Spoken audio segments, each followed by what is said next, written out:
Imperceptible flicker disrupts the planning and execution of eye movements, decreasing visual efficiency and inducing fatigue. And the processes behind this phenomenon are curiously similar to something that's already happening when we are reading. So in this video, I'll walk you through the basic mechanisms behind this connection with visual difficulties with flicker and with reading, and give an outlook also as for the implications for digital eye strain, visual artifacts, and dyslexia. Flicker is generally the temporal modulation of light, which can take various forms. It can also mean a change in chromaticity. This is more rarely the case as for how people use this word.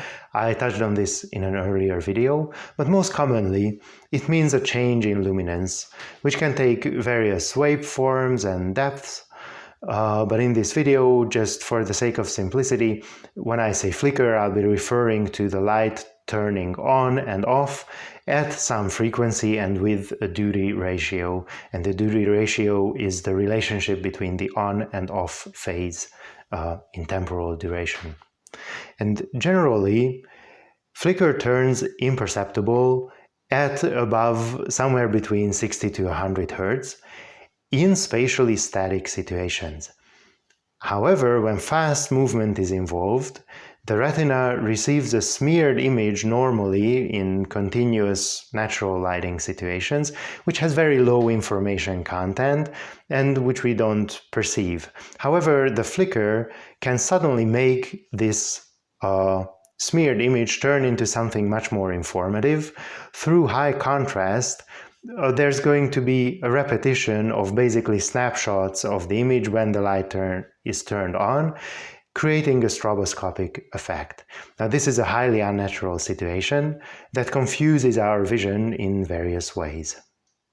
This kind of situation happens not only when the external world moves, but also when we move our eyes quickly. So there are generally two types of eye movements. Fixations are when the eyes stay more or less in the same position and only make small movements. And during this phase, through peripheral vision and based on what seems to be the next most interesting part of the visual field, we are already selecting the next fixation location. And then a quick eye movement is executed to this next fixation target, which is called a saccade. And it's also called a ballistic movement. Traditionally, it was thought to be planned and then just executed without any control. And therefore, it was also assumed that the smear of the retinal image during the saccadic eye movement is suppressed. And it seems to make sense because consciously, of course, we never perceive this. We see a continuous world and we are not aware of these quick jumps in our gaze. However, later it turned out that it's not really suppression. The image is actually used, but its information content is low, and of course it doesn't reach consciousness at higher levels of the visual perceptual hierarchy.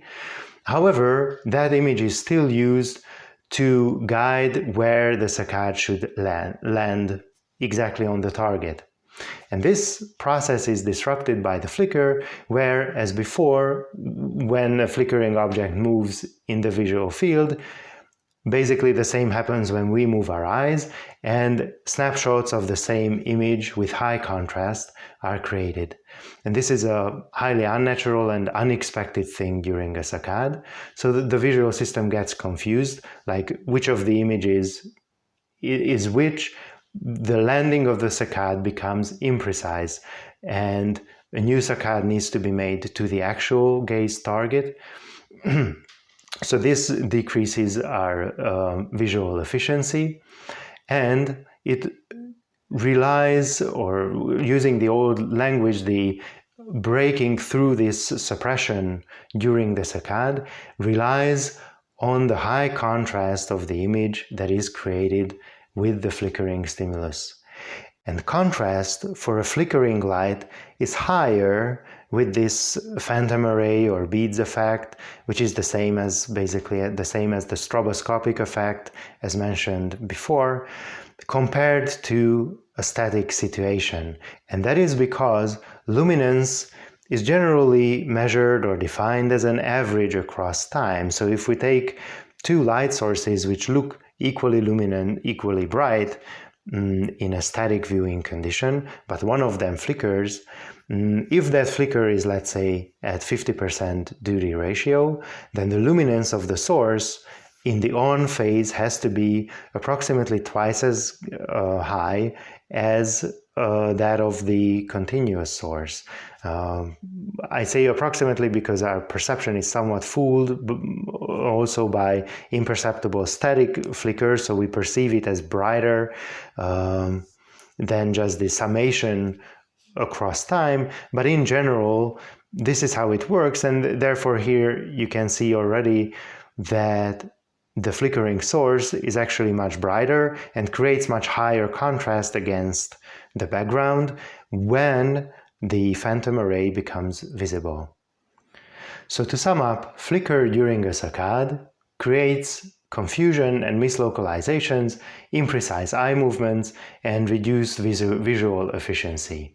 And so even this alone would not be surprising if this would be disturbing during reading. However, there is more to the story, because reading itself creates an effect similar to that of phantom arrays through the repetitive nature of fonts. The degree of repetitiveness in text can be measured as the pattern's correlation with itself at different distances horizontally, and this is called autocorrelation. And we see a similar confusion in vision as with phantom arrays. So the higher the autocorrelation in text, the less efficient our reading becomes. And in text, vertical lines are therefore the most problematic, and the previously explained perisaccadic mislocalization effect may also give an explanation for why some people experience text as if words were moving on their own. So this unnatural, high-contrast repetitive pattern confuses the eyes during a saccade as for which vertical line belongs to which font, and that slows down reading. And so we see a similar problem with flicker and with reading, and it's not surprising that putting the two together further increases the problem. And perhaps this is why many people have no issues with reading in daylight from a book, but when they have to read from a flickering display or with a flickering light source for reading the book, they start to experience issues.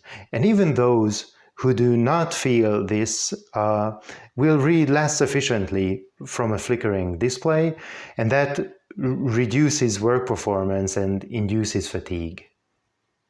But there's one more very important lesson from the connection between flicker and how repetitive patterns like those during reading are problematic for our vision, and that has to do with the frequency of flicker. So commonly it is assumed that one, or most traditionally it was assumed that flicker above some frequency where it turns into imperceptible flicker doesn't really matter. And then the second assumption is that the higher the frequency, the better it is, or the fewer the negative effects we will experience. Now, this transition or translation from a temporal effect to a spatial effect, as described before, shows clearly why these assumptions are not true. And the translation happens as a factor of the velocity of the translation across the visual field, and to some degree also by the size of the stimulus.